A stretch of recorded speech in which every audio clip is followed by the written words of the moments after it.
laisse pas. Oh, pardon. En fait, on avait tous envie de devenir végétarien. Alors on s'est dit. Ah, tout le monde veut devenir végétarien. Il y a un barbecue juste après, on finit avec un. Alors on s'est dit, on vient au couple pour savoir s'il faut ou pas. Pardon? Ça existe, les barbecues végétariens, oui. C'est ce qu'on appelle vegan.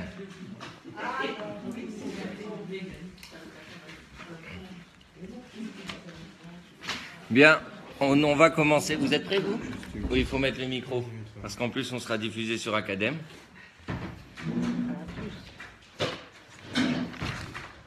Faites comme chez vous. Allez-y.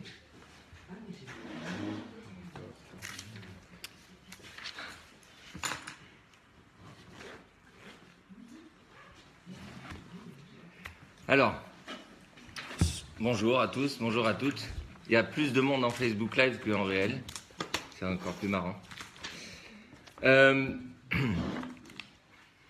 me dites, hein? C'est bon, d'accord. Alors, le thème d'aujourd'hui, c'est judaïsme et végétarisme, compatibles ou pas? Alors, c'est un sujet qui me passionne, moi, personnellement, en dehors du fait que quand j'invite des gens Shabbat à table et qui sont végétariens, c'est toujours un défi difficile à résoudre. Comment leur servir une daf végétarienne? Mais en dehors de cette question, vous savez que je travaille maintenant depuis presque une année au service de cache-route du consistoire, qu'on a rebaptisé Kocher Strasbourg pour l'international. Et donc c'est un pôle d'observation des tendances alimentaires privilégiées. Et par rapport à cette tendance alimentaire, j'ai pu observer que l'émergence de tout ce qui est végétarien, vegan, je ne parle pas du bio parce que bio c'est mi-arnaque, mi-vrai, plutôt mi-arnaque et petit mi-vrai. Donc de ce fait, j'observe que la tendance de ne pas manger de viande, c'est une tendance qui se fait de plus en plus présente et qui soulève des questions. Sans parler également de... ah ben maintenant, il y a autant de monde en vrai qu'en Facebook. Sans parler de tous les scandales alimentaires qu'on a pu entendre dernièrement, notamment avec l'association L240, je crois, qui a dénoncé des scandales dans les abattages. Et donc qui, quelque part, lance des appels à ne plus manger de viande. Alors la question, c'est de savoir quelle est la position de la Torah par rapport à ça. Est-ce que la Torah privilégie le fait de manger de la viande ou pas? Voilà, ça c'est le grand débat. Et on va essayer d'y répondre en 45 minutes. Puisque j'ai mis presque 4 heures à préparer mon intervention et des semaines de réflexion, je trouve le défi assez osé. Mon intervention va être faite en 3 parties. Introduction, développement et conclusion. D'accord? C'est simple. L'introduction est simple. Lutter contre la consommation de la viande. C'est une lutte qui s'articule autour de plusieurs arguments. Le premier argument, c'est de dire de quel droit peut-on enlever la vie d'un être vivant pour satisfaire un autre besoin, notre besoin de vivant. Si l'animal est un vivant et nous sommes également des vivants, de quel droit nous avons le droit d'ôter la vie d'un vivant pour un autre vivant? Ça, c'est le premier argument. Le deuxième, c'est toute la question des droits des animaux. Vous savez qu'on a inventé les droits de l'homme et ensuite on invente le droit des animaux. Bientôt, on va inventer le droit des fleurs et le droit des bouteilles d'eau. Et voilà, d'accord? Donc les droits évoluent en fonction de l'évolution ou de la régression humaine, ça dépend. Chacun voit les choses midi à sa porte, comme on dit. Et donc, le droit des animaux à la vie, c'est un droit qui tout à coup sort de terre et on se dit, tiens, comment se fait-il que les animaux n'auraient pas le droit à la vie? Je vous propose une observation, je ne fais aucune conclusion par rapport à ça, mais je vous propose une observation, c'est que bien souvent, les gens qui défendent de façon très féroce le droit des animaux, je sont très négligents sur les droits des hommes à la vie. Par exemple, j'ai pu remarquer que les mêmes partis politiques qui défendent de façon féroce le droit des animaux et donc qui sont contre l'abattage rituel, par exemple, ce sont les mêmes qui sont pour l'euthanasie. Je ne vois aucun lien, mais je me pose des questions. Et puis, il y a la question morale. Est-ce que c'est moral de manger de la viande? Est-ce que c'est moral? Est-ce que l'ultime moralité humaine ne serait pas de se priver de viande parce que l'homme, après tout, il est tellement grand qu'il n'a pas besoin de se rabaisser à l'animal pour le consommer? D'accord? Manger les pommes de terre, ça ne le dérange pas, mais manger des animaux, ça le dérange. Alors, je vais d'abord, dans mon introduction, vous dire pourquoi est-ce que je refuse ces arguments de façon par principe, et ensuite on va voir de façon historique comment la Torah développe les choses. Alors, d'abord par principe, je refuse ces arguments, parce que le premier argument qui dit pourquoi enlever la vie d'un être vivant pour un autre? Eh bien, si on fait une simple observation de la nature, on se rend bien compte qu'il y a certains animaux qui mangent d'autres animaux. Donc, c'est-à-dire que la nature est faite de sorte que ça peut exister l'idée qu'un animal, pour vivre, ait besoin d'un autre animal pour survivre. Donc, pourquoi ce principe s'arrêterait-il dès qu'on arrive à l'homme? Puisque c'est un principe qui existe en dessous de l'homme, donc pourquoi est-ce que, dès que ça arrive à l'homme, ce principe n'existerait pas? Et ensuite, de ce fait, si on voudrait interdire à l'homme de manger des animaux, il faudrait interdire le lion de manger, de chasser l'antilope, etc., etc. Et je pense que là, ces associations auraient beaucoup de mal.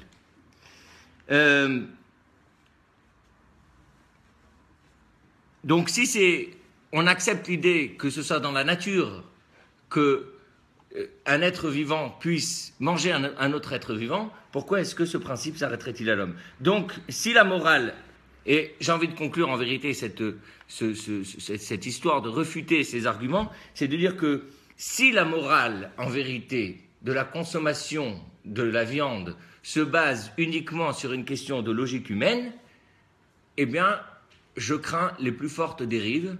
Je ne peux pas m'empêcher de penser à une société du XXe siècle qui était la société la plus évoluée du monde, avec une culture hyper développée, avec des droits aux animaux hyper développés. Ça ne les a pas empêchés de tuer 6 millions de juifs en 6 années, entre 39 et 45.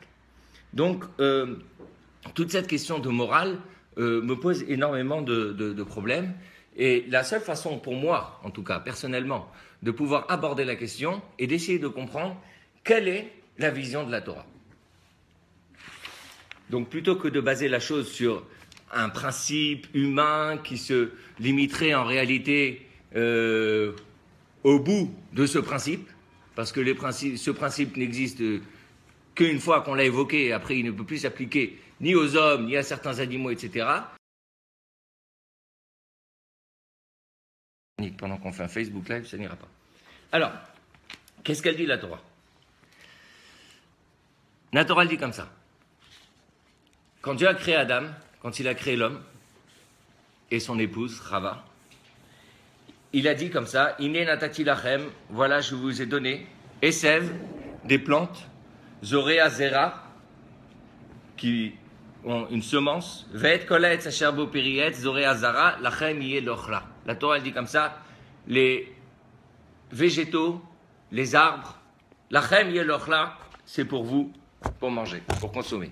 Par contre, la Torah, elle dit, à ce moment-là, donc, comme il y a un grand principe dans la Torah, Michlal lav atashomé à hen, et Michlal hen atashomé à lav, donc de la version négative, j'apprends le positif, et du positif, j'apprends le négatif.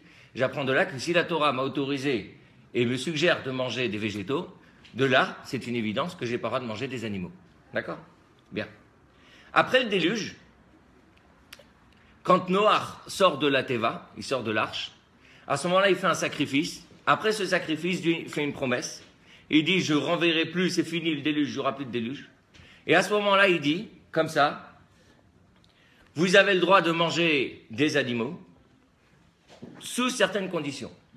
Donc, par exemple, à ce moment-là, on a reçu la mitzvah de Ever Minachai, qu'on n'a pas le droit de manger d'un animal vivant, donc par exemple, je trouve un coq, c'est plus facile que d'attraper une vache, donc j'attrape un coq, je veux manger une cuisse de poulet, je lui arrache la cuisse et truc, la Torah dit non, j'ai pas le droit, d'accord? Mais je vois que vous tiquez quand je dis ça, mais il y a des gens aujourd'hui par exemple qui mangent des insectes vivants, d'accord? Ça existe.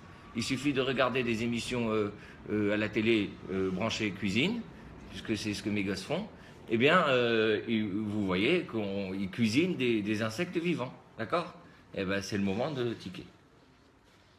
Et donc, la question, elle est, comment se fait-il que, pendant 10 générations, l'homme n'avait pas le droit de manger d'animaux? Donc, depuis Adam Arishon jusqu'à Noach, on n'avait pas le droit de manger des animaux. Très bonne question. La vérité, c'est que si vous voulez que je vous raconte tous les Mefarshim qui posent cette question, on n'est pas sorti avant le prochain 25 clés. Donc, c'est-à-dire dans un an. Donc, je vous suggère de garder une ligne et on va essayer de faire en sorte que dans 45 minutes, dans 40 minutes, 30 minutes, on est fini. Entre Adam et Noach, donc dans ces 10 générations, il y a eu 2 événements majeurs de l'histoire de l'humanité. Le premier événement, c'est le premier homicide de l'histoire de l'humanité. Un frère qui tue son autre frère. D'accord? On n'avait pas besoin de chercher des ennemis ailleurs. Eh bien, il suffisait d'être frère pour se tuer. Donc, Caïn qui tue Hével. C'est la première histoire. La deuxième, celle que tout le monde connaît, Maboul, le déluge. D'accord? C'est-à-dire que si on réfléchit bien, si on réfléchit de façon logique, on se dit que à l'époque d'Adam, on n'avait pas le droit de manger des animaux. Et suite à 2 événements, c'est-à-dire Caïn qui tue son frère et le déluge et la survie de l'humanité, Dieu est arrivé à la conclusion qu'il fallait permettre à l'homme de manger des animaux. Donc ma question elle est simple, quel est le lien entre manger des animaux et ces 2 événements qu'on vient de citer? Pour comprendre cela, je vous propose un philosophe extrêmement important et fondamental dans la philosophie juive et la pensée juive, c'est Rabbi Yosef Albo, qui a vécu, il est né en 1380 et il est décédé en 1444, il a vécu en Espagne. C'était un philosophe, d'abord religieux, et en plus, c'était un homme extrêmement ouvert sur la société, et il a écrit ce qu'on appelle Sefer HaIkarim, que j'ai apporté ici, Sefer HaIkarim en 2 volumes, où il détaille les 13 bases du judaïsme que nous disons souvent à la fin de la prière. On dit les 13 bases du judaïsme. C'est-à-dire quand on fait Yigdal Elohim Chai, on reprend ces 13 fondamentaux. Et il y a un principe fondamental du judaïsme, c'est que Torah min hashamayim, que la Torah, elle vient du ciel. Et il y a un autre principe, c'est que la Torah ne se change pas. La Torah ne modifie pas. Elle n'est pas mukhlefet, elle est nitzrit. C'est-à-dire, ce principe veut dire qu'elle ne se change pas et qu'elle est éternelle. Et lui, il pose une question. Il dit comme ça, de façon très philosophique, il dit, partant du principe que la Torah vient de Dieu, donc tout ce qui a été écrit, c'est Dieu qui l'a dit. Eh bien, comment se fait-il qu'il y a des choses qui sont au début interdites et ensuite qui sont permises? Et il prend cet exemple et il dit, comment se fait-il que les animaux étaient interdits à l'époque d'Adam et qu'à l'époque de Noach sont devenus autorisés? Et puis ensuite, il y a d'autres choses qui étaient permises et qui sont devenues interdites. C'est quoi? C'est ces mêmes animaux qui étaient interdits. Il y a une partie de ces animaux, ces mêmes animaux qui étaient permis, donc qui sont devenus permis à l'époque de Noach. Il y a une partie de ces animaux qui sont devenus interdits quand le peuple juif a reçu la Torah. On lui a interdit de manger de certains animaux. Comme tout le monde le sait, on mange les animaux qui ont les signes du kasher. On ne va pas revenir là-dessus maintenant. Alors il explique comme ça. Franchement, c'est extraordinaire. Vous ne pouvez même pas croire comment un philosophe juif, il a pu écrire un truc pareil à son époque. C'est incroyable ce qu'il dit. Il dit comme ça. Quand Dieu a interdit à l'homme de manger les animaux, Adam Arishon, lui, il comprenait pourquoi. Le problème, c'est qu'il avait 2 enfants, Caïn et Hével. Or, on sait que Caïn et Hével, c'est raconté dans la Torah, ils ont amené chacun un cadeau à Dieu. Et qu'est-ce qui s'est passé? Dieu se tourne vers le cadeau de Hevel, qui était fait d'animaux, et il ne se tourne pas vers le cadeau de Caïn, qui était fait de végétaux. Et là, Caïn est jaloux, et qu'est-ce qu'il fait? Il tue son frère Hevel. D'accord? Alors, il pose une question. Il dit, pourquoi Caïn, lui, il a amené un cadeau de végétaux? Pourquoi il n'a pas amené des animaux comme son frère? Ah, il dit comme ça. Les deux frères ont vu leur père qui n'avait pas le droit de manger des animaux. Donc il n'avait pas le droit de tuer un animal. Et la mitzvah qu'il avait pour se nourrir, c'était celle de travailler la terre. Donc les végétaux. Donc Caïn, lui, il est parti d'un principe. Il a dit, pourquoi est-ce qu'on a interdit à l'homme de manger un animal? C'est pour deux raisons. Pardon. C'est pour une raison. C'est pour une raison bien précise que Dieu il a interdit à l'homme de manger un animal. C'est parce qu'en vérité, l'homme, c'est un vivant, et l'animal est un vivant. Donc, de quel droit un vivant peut enlever la vie d'un autre vivant? Comme ça, il écrit Rabbi Yosef Albo.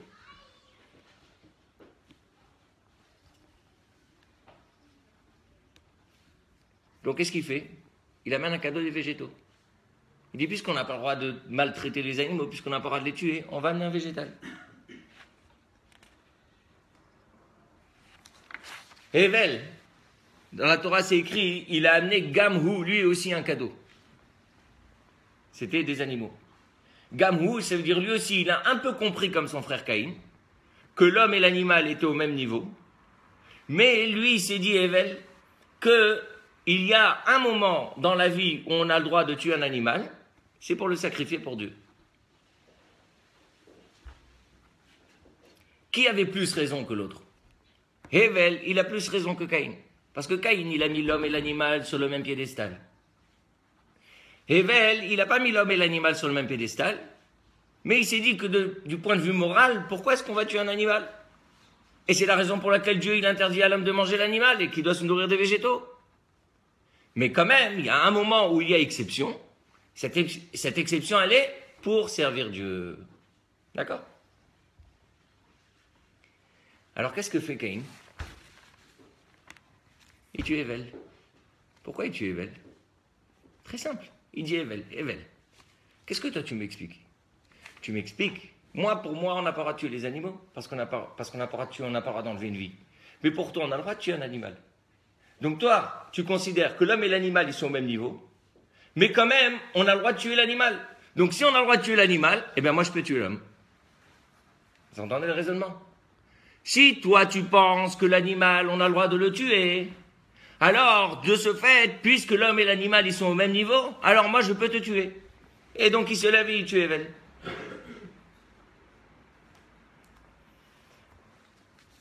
C'est fou comme la résonance actuelle, c'est phénoménal. Ensuite, Adam, il a un troisième enfant. Vous savez qu'il a eu un enfant pour remplacer Hevel. Chet. Chet, c'est ce qu'on appelle, c'est à partir de lui que on a commencé à connaître Dieu, comme ça c'est écrit dans la Torah. Et la Torah elle nous dit qu'il est né Vayolet bidmuto ketsalmo. Chet, c'est le premier, en vérité, qui est né avec l'effigie divine. Ça veut dire quoi? Ça veut dire que lui, c'est le premier à avoir reconnu que l'homme n'est pas au même niveau que l'animal, mais que l'homme est plus élevé que l'animal. Et c'est ce qu'on appelle Tselem Elohim, l'effigie de Dieu sur l'homme. Parce qu'on trouve la parcelle de Dieu en l'homme. Et qui est-ce qui a reconnu cette supériorité de l'homme par rapport à l'animal? C'est Chet. Donc, si vous voulez, Rabbi Yosef Albo, ensuite, il dit que dans la société, on trouve trois catégories. Écoutez bien. Il dit, on trouve les personnes qui considèrent que l'essentiel, c'est le travail de la terre. Si vous regardez dans l'histoire, par exemple, le marxisme ou certaines idéologies qui donnaient, entre guillemets, au travail de l'homme, de la terre, la primeur, c'était souvent des gens qui avaient très peu de respect pour l'autorité. C'est ce qui a fait qu'il y a des sociétés entières des civilisations ça ne les a pas du tout gênés de tuer des millions et des millions de personnes. Si le nazisme a fait des millions de personnes, le communisme a fait aussi des millions de personnes, a tué aussi des millions de personnes.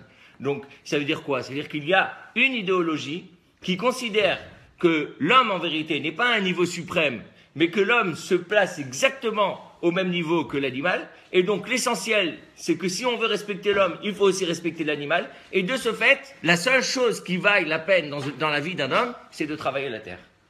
Souvent, ces gens-là, c'est ce que Rabbi Yosef Albo dit, souvent ces gens-là peuvent tuer les hommes très facilement, et ils refusent totalement l'autorité. Extraordinaire comme idée. Et ensuite, on a la philosophie de Hevel. La philosophie de Hevel, c'était que l'animal, en vérité, il peut être bien pour travailler la terre, pour servir l'homme, mais qu'on n'a pas le droit de le tuer. On peut le tuer que pour une cause suprême. Il dit que cela, ça correspond à quoi? Ça correspond à l'Empire romain. L'Empire romain, c'était un empire qui dit que, moi je l'ai appris en histoire, mon prof d'histoire disait que les empereurs romains ne sont jamais morts de vieillesse. Hein? Donc, ils sont tous morts à 20 ans, 30 ans, 35 ans, hein, n'est-ce pas? Comme Hevel, qui est mort très jeune. Pourquoi? Parce qu'en vérité, il ne considérait l'homme que dans sa vocation à servir. Il voyait la société que dans sa fonction utilitaire. C'est l'Empire romain. Et ensuite, arrive la troisième philosophie. Celle de Hevel. Et celle de Chet.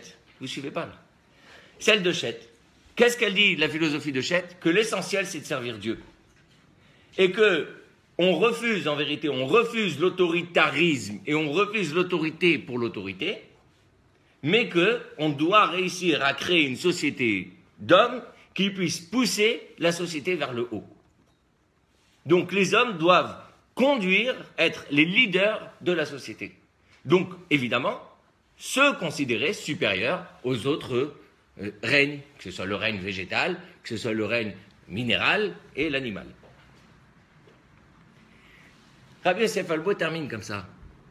Il dit, des dérives de la pensée de Caïn est née en vérité la génération du déluge. Parce que qu'est-ce qu'elle nous raconte, la génération du déluge? Que les gens s'entretuaient, que les gens se comportaient mal, même s'accoupler avec des animaux, parce qu'eux-mêmes se considéraient comme des animaux, puisqu'ils ont considéré que l'homme et l'animal étaient au même niveau. Donc, ils s'entretuaient, comme dans une société, comme dans une jungle, où en réalité le plus fort, c'est celui qui gagne sur le plus faible. Quelque part, ça me fait penser à une théorie de darwinisme. Donc, c'est le plus fort qui gagne sur le plus faible, et de ce fait, si c'est le plus fort qui gagne sur le plus faible, l'homme et l'animal fonctionnent exactement de la même façon, ben ça crée le déluge. C'est la génération du déluge. Donc la génération du déluge, en vérité, c'est une génération qui a hérité de la pensée philosophique de Caïn. Voilà ce que Rabbi Yosef Albo nous dit. Et donc, conclusion, quand Noach, il a fait un korban, et il est sorti de l'arche, de la Teva, et il a fait un korban, et que la Torah nous dit, que Dieu a senti la bonne odeur. Ça veut dire quoi? Il a senti la capacité à l'homme d'être supérieur à l'animal. Alors, à ce moment-là, Dieu il dit, l'homme, tu peux manger l'animal. Et non seulement il lui dit, tu peux manger l'animal, il lui dit, le fait de manger de l'animal, ça va faire quoi? Ça va ancrer en toi l'idée que l'animal est supérieur, et que l'homme est supérieur à l'animal.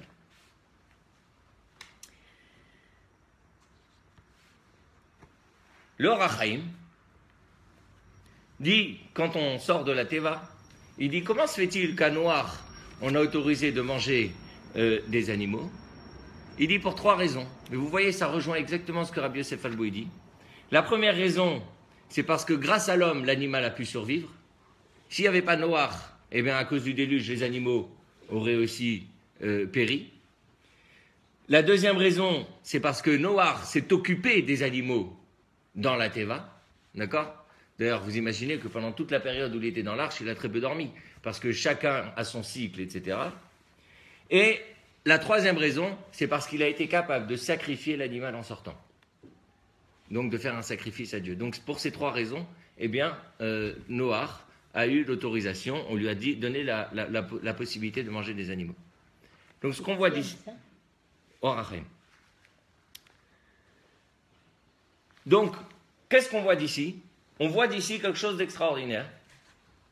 C'est que le fait d'interdire la consommation des animaux, ça a provoqué des dérives qui ont fait en réalité une société qui était d'animaux.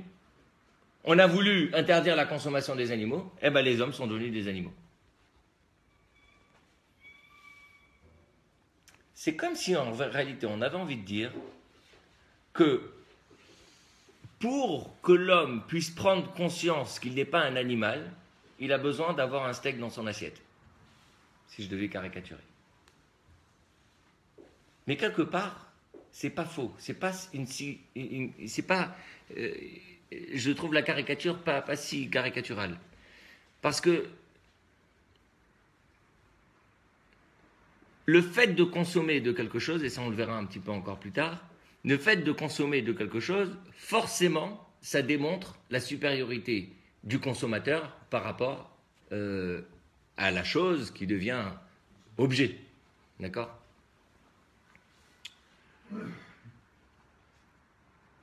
Et donc, là je viens à ma troisième partie,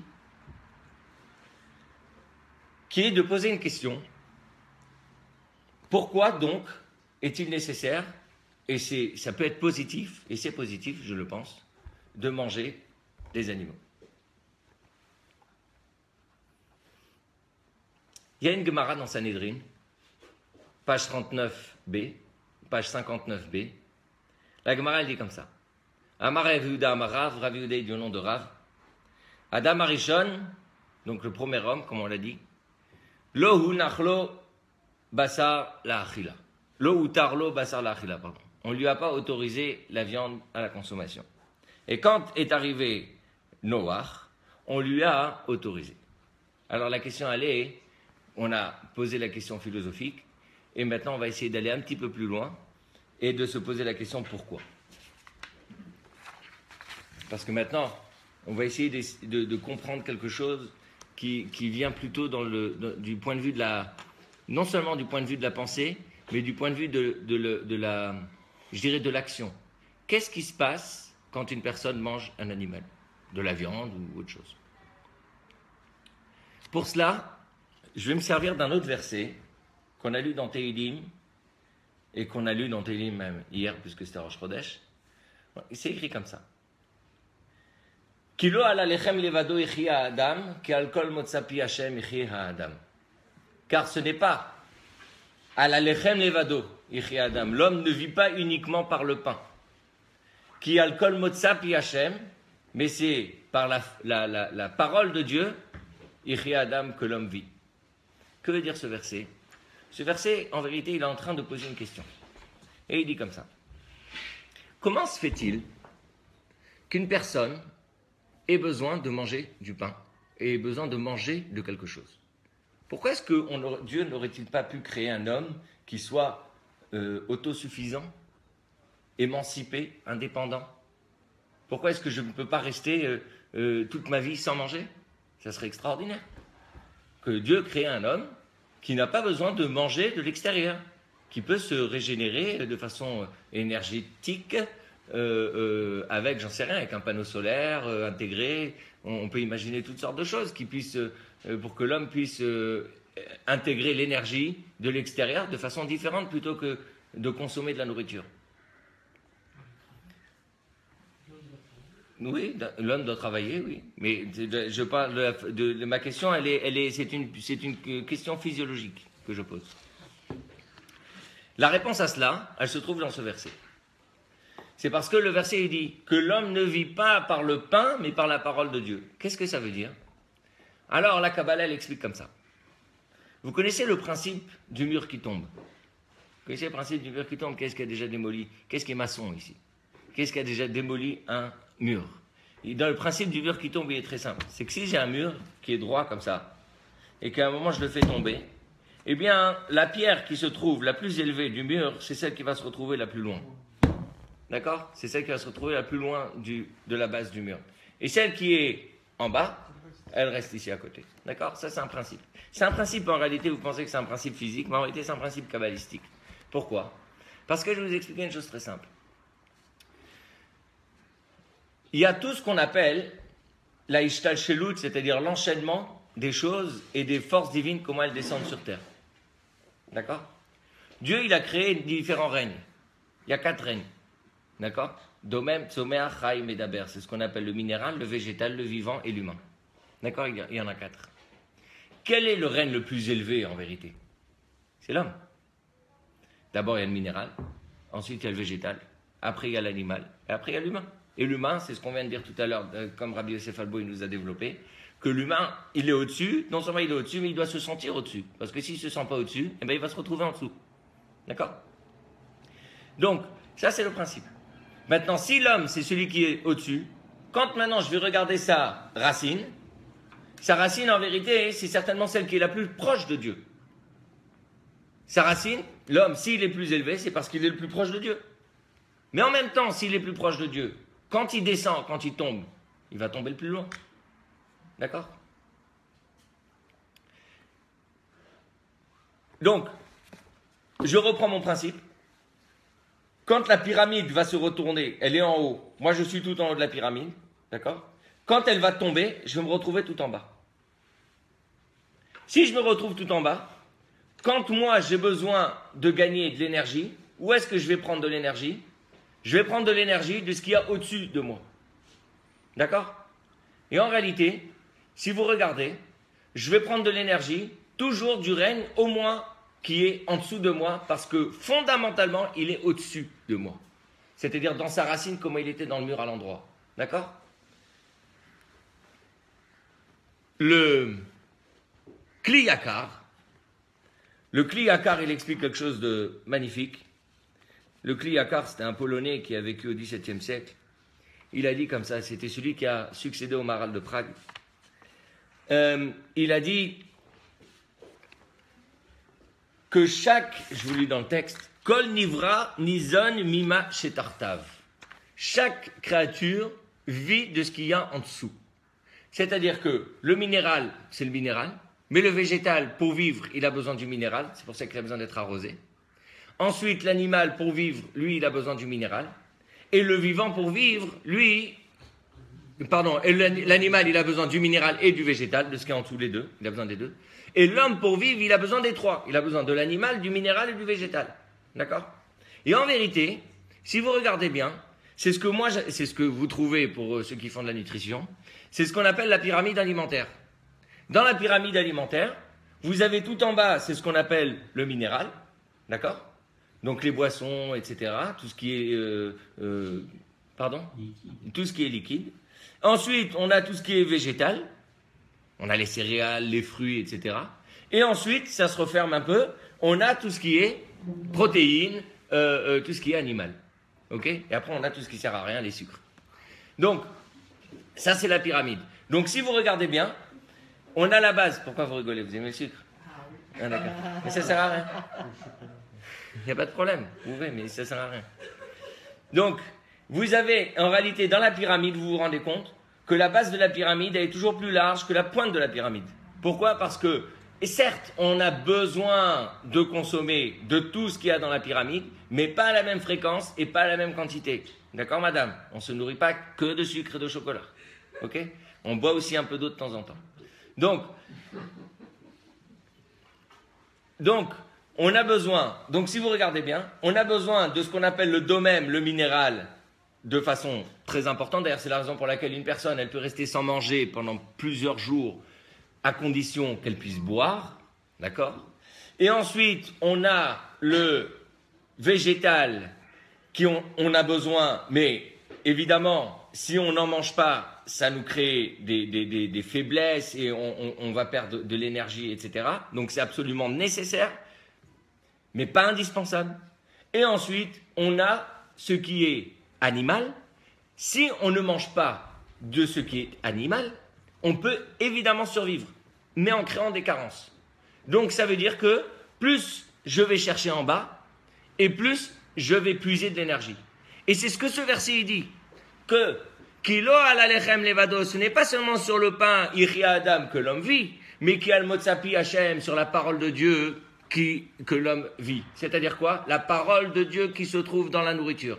Et donc la parole de Dieu qui se trouve dans le minéral est plus forte que la parole de Dieu qui se trouve dans le végétal, et le végétal est plus forte que la parole de Dieu qui se trouve dans le vivant, dans l'animal. Et l'animal a une parole de Dieu quelque part qui est plus forte que l'homme. Et donc l'homme, pour pouvoir chercher sa parole de Dieu, parce que c'est cette énergie divine qui le fait vivre, donc pour pouvoir aller la chercher, il va aller manger de l'eau, des minéraux, des végétaux, des fruits, du pain et aussi de la viande. Donc on se rend compte qu'on en a besoin, mais de la même façon qu'il y a une pyramide alimentaire, il y a la pyramide de la parole de Dieu qui correspond exactement à la pyramide alimentaire. Et là, on comprend deux choses. D'abord que l'homme a besoin d'aller chercher son énergie plus bas que lui, parce que si elle est plus bas que lui, c'est-à-dire que dans la racine, elle était plus haute que lui. Et aussi, il y a une autre chose, et là, vous allez voir comment c'est extraordinaire, c'est qu'il y a une autre chose quand une personne, elle mange, c'est que quand elle mange, elle élève ce qu'on appelle le Nitzutz Eloki, c'est-à-dire l'étincelle divine qui est dans cette chose-là. Et là, maintenant, vous allez comprendre pourquoi est-ce que l'homme n'avait pas le droit de manger de l'animal. Et Noach, il avait le droit de manger de l'animal. Vous savez pourquoi? Parce qu'à quel moment il y a eu une chute des énergies divines? Ce qu'on appelle, vous savez, c'est un grand principe.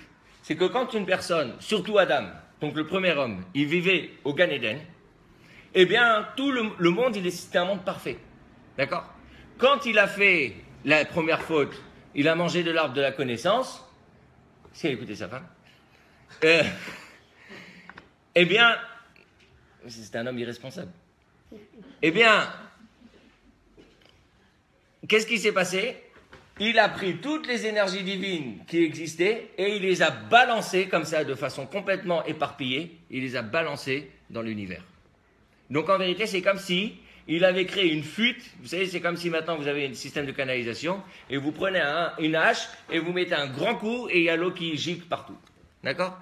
Adam Arishon, il a fait exactement la même chose. Il a pris l'énergie divine et il a balancé dans l'univers. Et donc après, qu'est-ce que nous on fait? Qu'est-ce qu'on fait nous maintenant depuis 2000 ans qu'on est en exil? Qu'est-ce qu'on fait? Eh bien, vous savez ce qu'on fait? On va partout dans le monde et on va essayer de rechercher ces énergies-là. Et on va essayer de faire quoi avec? On va faire une bracha, on va aller manger à Shabbat, on va faire une mitzvah, on va prendre l'argent, on va travailler pour chercher l'énergie. Après, avec l'argent, on va faire la tzedaka, on va payer une synagogue, on va truc. D'accord? Chacun, il va trouver un moyen. Comment est-ce qu'il va élever? Il va donner à ses enfants pour qu'il ait une éducation, etc. Il va marier ses enfants, il va payer la brit mila, etc. D'accord? Il va faire des choses qui vont faire en sorte que cette énergie, elle va retrouver sa racine. Donc, ça veut dire quoi? Ça veut dire qu'en réalité, l'homme, il a besoin d'aller chercher cette énergie. Mais à une condition. Et là, vous allez voir comment les choses sont bien faites. Parce qu'Adam, lui, il n'avait pas le droit de manger de la viande. Donc ça veut dire que lui, à son époque, il ne devait pas aller chercher l'énergie divine qui se trouvait dans la viande. Mais après, Noach, donc quand on s'est rendu compte qu'il y a eu la catastrophe, et Noach, en vérité, cette catastrophe s'est cristallisée par le déluge, eh bien, on a dit à l'homme, maintenant tu peux manger, parce que maintenant il y a du boulot, quoi. C'est maintenant que tu vas devoir commencer à chercher tout ça. Qu'est-ce qu'on lui a dit? On a dit à l'homme, on a dit à Adam, à Noach, attention, d'abord première chose, tu as le droit de manger des animaux. Mais en même temps que je te donne l'autorisation de manger des animaux, tu as l'interdiction de tuer les hommes. Donc, il y a la supériorité de l'homme par rapport à l'animal. Ne refais pas la même bêtise que Caïn. Que lui, il s'est dit, si tu as le droit de tuer un animal, c'est que aussi tu peux tuer l'homme. Non. Mais il y a aussi une autre chose qu'on lui a dit. On lui a dit, si tu n'es pas capable d'élever l'énergie qui se trouve dans la nourriture, eh bien, tu n'as pas le droit d'en manger. Où est-ce que c'est écrit ce que je viens de vous dire? La Gemara dit dans Psachim, page 49b, Rabbi Omer, Rabbi il dit, Am haaretz, c'est-à-dire quelqu'un qui n'étudie pas, Asur le echol basar, il n'a pas le droit de manger de viande. Pourquoi? Chez les Emar, parce que c'est écrit Zot Torat Habema Veof. Voici la Torah des animaux et des volailles. Donc celui qui n'a pas de Torah, il ne peut pas manger de la viande. Il peut manger du pain parce qu'il n'a pas le choix, il est obligé de vivre. Mais la viande, entre guillemets, c'est le luxe du raffinement divin.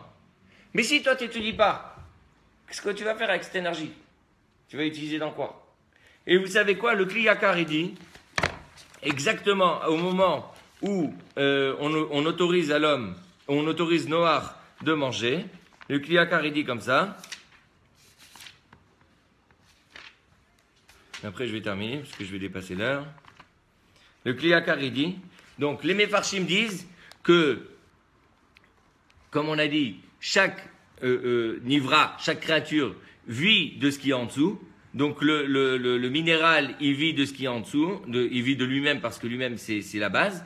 Et ensuite, le végétal, il vit de ce qui est en dessous, et l'animal, il vit de ce qui est en dessous, et l'homme aussi. Ve'an emilé, dans quel cas, keshu osek batora, quand il étudie la Torah, ou bishlemuto asher alav unikra Adam. Et dans ce cas, s'il étudie la Torah, il s'appelle Adam, il s'appelle un homme.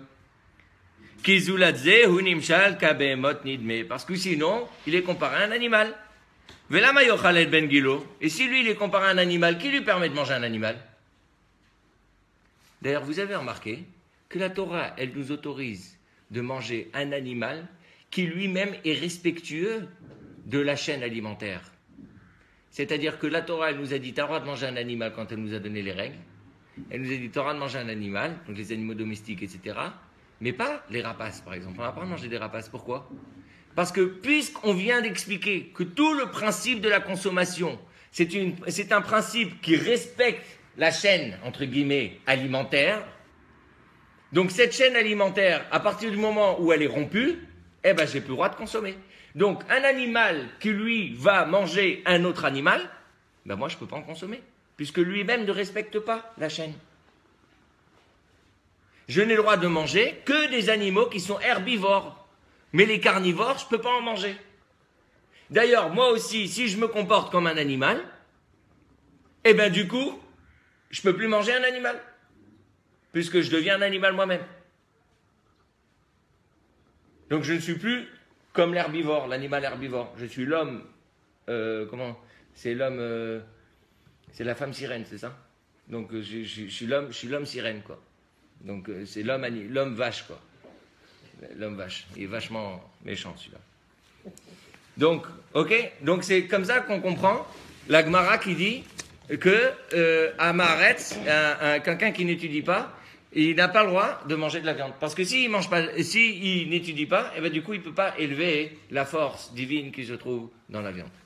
Et maintenant, je vais terminer avec quelque chose qui va, ce qu'on appelle la cerise sur le gâteau. On a parlé de ce qu'il y avait avant, donc entre Adam et Noach. On a parlé de Noach, depuis Noach jusqu'à nous, qu'on a expliqué qu'il y a à peu près 2 époques. Celle qui était autorisée à manger de tous les animaux et celle où ensuite la Torah nous demande de respecter la chaîne alimentaire. Quand on nous a donné la Torah, on nous dit de tel animal et d'animal tu auras de manger. Et après, qu'est-ce qui va se passer après? Est-ce que l'autorisation, en vérité, la question qui était de base, c'était de savoir est-ce que la dimension ultime de l'homme est celle de ne pas manger des animaux? Est-ce que cette dimension est vraie ou est-ce que ce n'est pas vrai? C'est vrai ou c'est pas vrai? Eh bien, pour répondre à cette question, il faut répondre à une autre question. Quand Mashiach viendra dans les temps futurs, est-ce qu'on continuera à manger des animaux? Ou est-ce qu'on sera tous végétariens? On sera tous végétariens. Peut-être. En tout cas, je vais vous raconter une histoire. Écoutez bien. La question, elle est, on va tourner la question à l'envers. Puisqu'on vient d'expliquer que l'animal, lui, on a le droit de manger des animaux herbivores. Mais les carnivores, donc c'est-à-dire il y a des animaux qui sont carnivores. Et donc en vérité, ça correspond à ce qu'on appelle le trouble qu'il y a eu avec l'histoire de l'arbre de la connaissance. D'accord? Eh bien, posons-nous une question toute simple. À l'époque d'Adam, quand les animaux ont été créés, ils ont été créés, par exemple le lion, il a été créé herbivore ou carnivore? Herbivore. Vous dites herbivore. Mais vous avez une preuve? Mais moi, j'en ai 2. J'ai deux preuves. Le Radak, Rabbi David Kimpri, qui était de Provence, un Français, il a dit comme ça. Il a dit, à l'époque d'Adam et à l'époque de la Teva, à l'époque de Noach, quand ils sont rentrés dans la Teva, les animaux étaient herbivores. Et c'est pour ça qu'on n'avait pas le droit de les manger. Pourquoi? Comment j'ai la preuve? Il dit comme ça, très simple. Quand Dieu a créé les animaux, en une journée, il les a tous créés. D'accord? Bien. Combien de moutons il a créé? 2. Comme ça c'est écrit. Zachar ou nekeva baraotam. Dieu il a créé 2 moutons. Un mâle et une femelle. Le premier jour qu'ils ont été créés, le lion, il a mangé quoi? Un mouton? C'est pas possible. Parce que s'il avait mangé un mouton, aujourd'hui, il n'y aurait plus de moutons. Donc, on est obligé de dire que Dieu, il a créé le lion herbivore. Première preuve. Deuxième preuve. Quand ils sont rentrés dans la Teva. Pas sûr. Pas sûr. Pourquoi pas sûr? Il a peut-être mangé un animal qu'on ne connaît pas. Et qu'on ne connaît pas parce qu'il l'a mangé. Ah, ça c'est une autre chose. Alors ça, il n'y a pas. On n'a pas de preuve qu'il y a des animaux qu'on ne connaît pas. Parce que là, il faut amener une preuve qu'il y a des animaux qu'on ne connaît pas. C'est autre chose. Tout ce qu'on dit tout raisonnement doit être basé sur un élément que nous maîtrisons.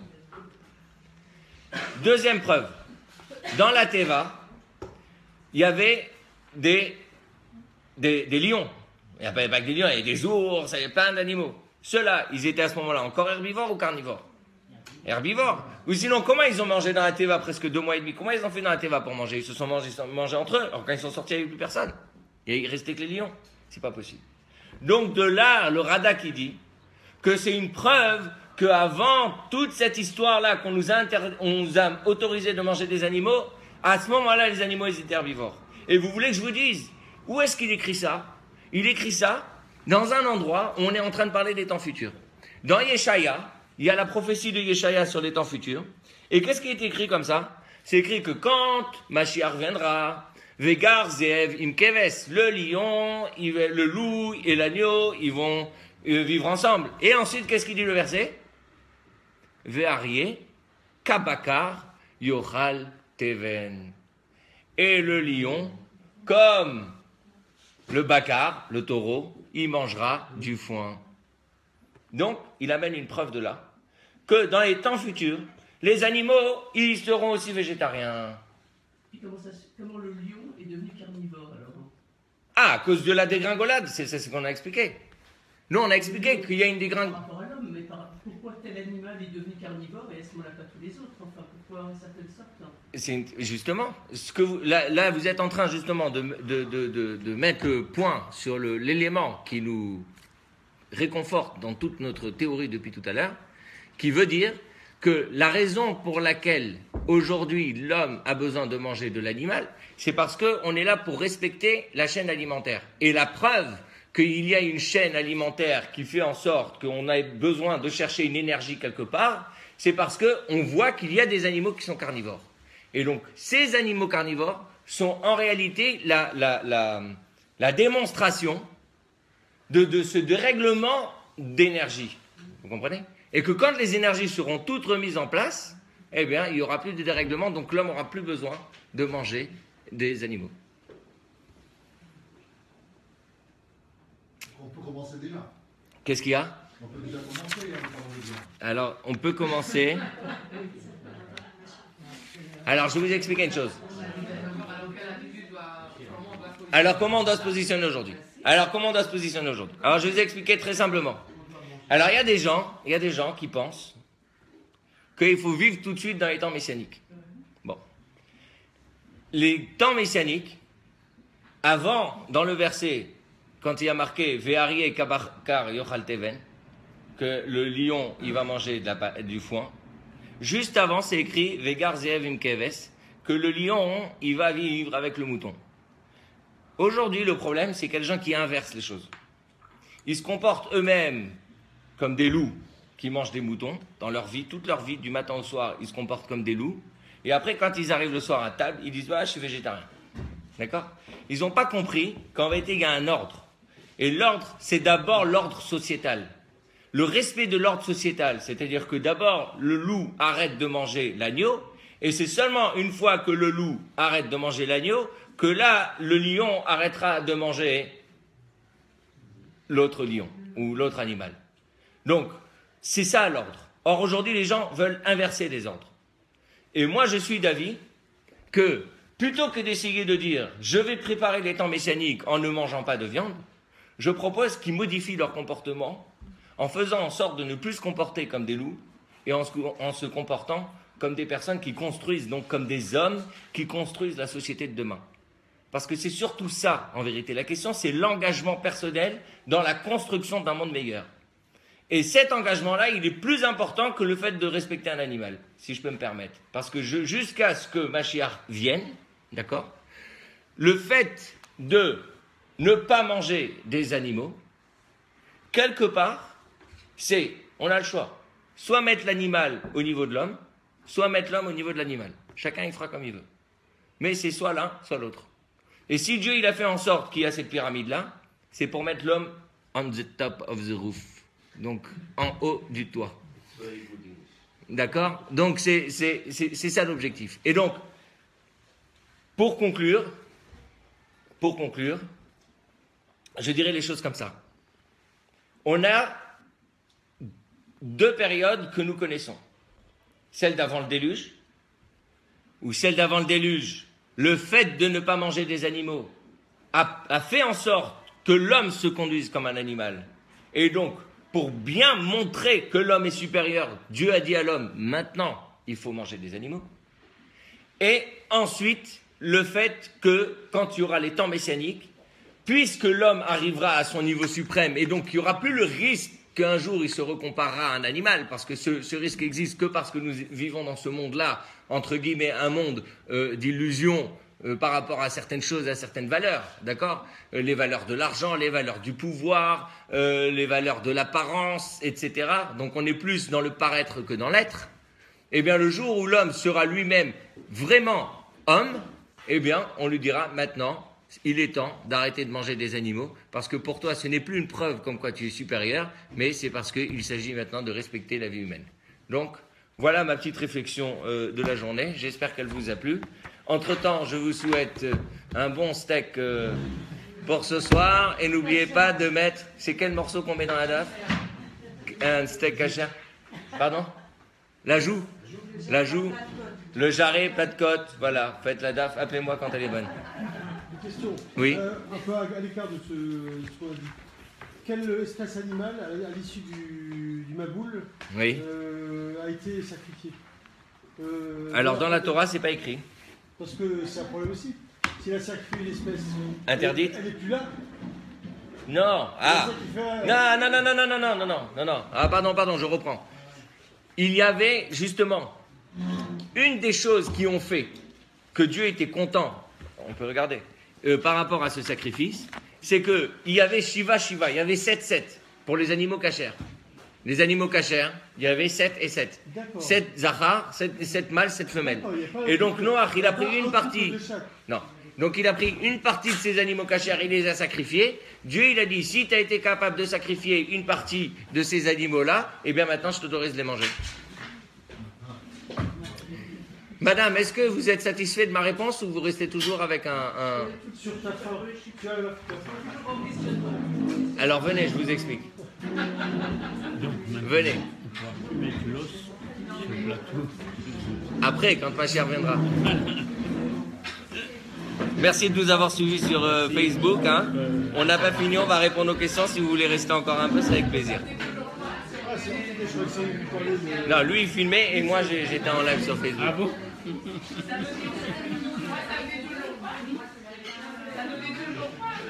Oui. Oui, madame. Qui était déjà relatif à ce et qui dut unir de je ne sais pas quelle année. Oui. Simplement pour documentation. Ah d'accord, merci beaucoup. Merci. Merci. Oui. Merci beaucoup. Ça va me donner envie. De quoi? De manger de la viande? Ah. Ne vous inquiétez pas. Dites une bracha avant, une bracha après. Ça sera très bien. Ça va bien se passer. Pardon? Chayav de quoi? Alors, je vais vous dire une chose. Parce qu'on n'a pas eu le temps de détailler toutes les opinions, Mais il y a l'opinion du Rambam dans Ilchot Deot.